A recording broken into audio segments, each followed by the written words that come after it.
कभी कभी राजनीति सिर्फ भाषणों का खेल नहीं होती, वो साइंस ऑफ स्ट्रेटजी होती है। एक गलत ट्वीट बाजार गिरा सकता है और एक हल्की मुस्कान डिप्लोमेसी बदल सकता है। ट्रंप के दौर में यही हुआ था। अमेरिका का रवैया अचानक गर्म हो गया।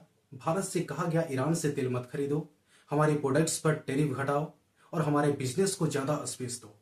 यानी अमेरिका सीधे सीधे डील मोड में था, जबकि भारत डिप्लोमेसी मोड में था। सवाल यह था कि क्या भारत ट्रंप की धमकियों के आगे झुकेगा या अपने हितों की रक्षा करते हुए रिश्ते बचाएगा। आज के इस एडिटोरियल संवाद में हम समझने की कोशिश करेंगे कि क्या होता है डायलॉग ओवर डिस्प्यूट्स। ट्रंप का बिहेवियर इतना अग्रेसिव क्यों था? देखिए, डोनाल्ड ट्रंप का एक ही मंत्र था, अमेरिका फर्स्ट। उन्होंने दुनिया को साफ कहा, अगर कोई देश हमारे साथ व्यापार करेगा तो हमारे नियमों पर करेगा। ट्रंप ने भारत, चीन, यूरोपीय संघ सभी देशों पर टैरिफ बढ़ा दिए।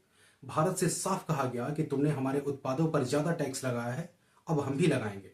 भारत को जीएसपी यानी जनरलाइज सिस्टम ऑफ प्रेफरेंस की छूट से बाहर कर दिया गया, जिससे भारत के 6 अरब डॉलर के निर्यात पर असर पड़ा। अब यह सिर्फ राजनीतिक मामला नहीं था, यह एक वैज्ञानिक आर्थिक समीकरण था, जहां एक देश का हित सीधे दूसरे देश की निर्भरता से टकरा रहा था। भारत ने ना ही ट्रंप से टकराव चुना और ना ही झुकने की जल्दबाजी की। भारत ने अपनाई स्मार्ट बैलेंसिंग पॉलिसी, जहां नरम बोल लेकिन सख्त इरादे थे। भारत ने धीरे धीरे ईरान से तेल खरीद कम किया, लेकिन साथ ही सऊदी अरब, यूएई और रूस से नए डील्स साइन कर ली।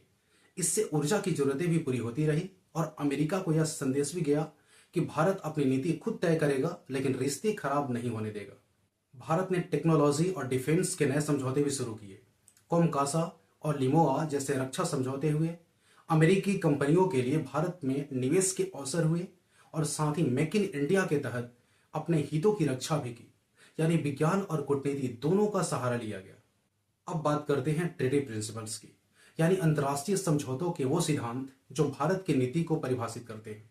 सबसे पहला है सोवरेन क्वालिटी प्रिंसिपल। मतलब ये है कि हर देश बराबर है, कोई भी देश किसी दूसरे देश पर दबाव नहीं डाल सकता। भारत ने यही सिद्धांत अपनाया। ट्रंप के जवाब के बावजूद भारत ने अपनी ऊर्जा नीति खुद तय की। दूसरा है म्यूचुअल बेनिफिट प्रिंसिपल। हर समझौता दोनों पक्षों के हित में होने चाहिए। भारत ने अमेरिका से रक्षा सौदे किए, लेकिन साथ ही अपनी शर्तों पर व्यापार भी जारी रखा। तीसरा है नॉन अलाइनमेंट 2.0। शीत युद्ध के दौरान भारत ने जो गुट निरपेक्षता अपनाई थी, उसे आज रणनीतिक स्वायत्तता, स्ट्रेटेजिक ऑटोनॉमी के रूप में निभाया। भारत अमेरिका से जुड़ा भी, पर चीन और रूस से दूर भी नहीं गया। यानी दुनिया को संदेश साफ था, भारत किसी का मोहरा नहीं, एक स्वतंत्र शक्ति है। हर कूटनीति के पीछे एक मानव मनोविज्ञान होता है। ट्रंप की कूटनीति प्रेशर साइकोलॉजी पर आधारित थी। वो पहले धमकाते, फिर डील पेश करते। भारत ने इसका जवाब स्ट्रेटेजिक पेशेंस से दिया, यानी पहले सुना, फिर सोचा, फिर जवाब दिया। यह एक तरीके से बिहेवियरल डिप्लोमेसी थी, जहां शब्दों से ज्यादा वजन रिस्पॉन्स टाइमिंग का था। भारत ने हर बार काम टोन रखी, अपनी बात डेटा और लॉजिक के साथ रखी, चाहे वो तेल नीति हो या व्यापार संतुलन। इसके परिणाम बिल्कुल ही साफ था। ट्रंप की गर्म नीति के बावजूद भारत अमेरिका के रिश्ते मजबूत बने रहे।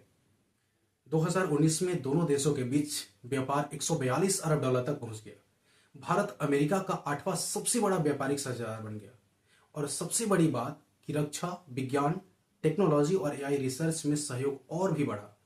यानी भारत ने डिप्लोमेसी के मैथमेटिक्स से वो कर दिखाया जो धमकी से नहीं, धैर्य से हासिल होता है। इस पूरी कहानी से सीख यही है कि गर्म कूटनीति का जवाब नरम रणनीति से भी दिया जा सकता है, अगर वो रणनीति तथ्यों, विज्ञान और विवेक पर आधारित हो। भारत ने दुनिया को दिखाया कि आज की डिप्लोमेसी सिर्फ ताकत से नहीं, बल्कि डेटा, टेक्नोलॉजी और ट्रस्ट की डिप्लोमेसी है। ट्रंप की धमकियों के दौर में भी भारत ने डायलॉग ओवर डिस्प्यूट्स का रास्ता चुना, और यही नरम गरम नीति की असली ताकत है। तो दोस्तों, अब सवाल आपसे है, क्या भारत की ये नरम नीति सही रणनीति थी या उसे और सख्त रुख अपनाना चाहिए था? कमेंट में अपने विचार जरूर साझा करें। अगर यह वीडियो आपको जानकारीपूर्ण लगा तो वीडियो को लाइक करें, शेयर करें और सब्सक्राइब करें। मिलते हैं अगले एडिटोरियल ब्रेकडाउन के साथ, जहां हम फिर समझेंगे समाचार के पीछे की असली समझ।